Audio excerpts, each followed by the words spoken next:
लोकसभा सार्वत्रिक निवडणूक 2024चे वातावरण आमच्या बाजूने नसल्याने व एखाद्या मतदारसंघात एखाद्या व्यक्तीने काहीही म्हटले त्याचा परिणाम राज्यात होत नसतो।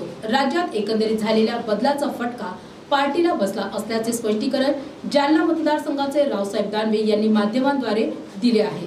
हा काही कोणी एका माणसामुळे पराभव नाही झाला। खरं तर यश मिळाल्याचं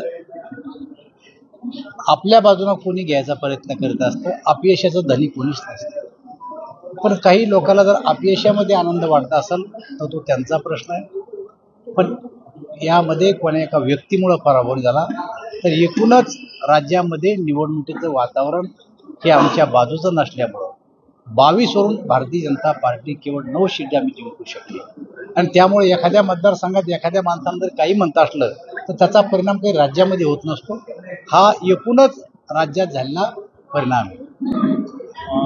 जाणार टोपी काढायच्या कार्यक्रमाचं निमंत्रण आलं तर मी जाणार। या विषयावर मी एकच सांगितलं तुम्हाला की कोण्या एका माणसामुळं कोण्या कार्यकर्त्यामुळं नाही तर एकूणच राज्याच्या वातावरणातला तो फरक आहे। काय सांगतो कोण्या एका गावात तालुक्यात नाही, माझ्या मुलाच्या मतदारसंघात सुद्धा हजारांना माग आहे मी, म्हणून का त्या मुलानं माझ्या खिलाफ काम केलंय? एकूणच राज्याच्या वातावरणामध्ये बदल झाल्याचा हा फटका पार्टीला बसला आणि तो आम्ही मान्य केला।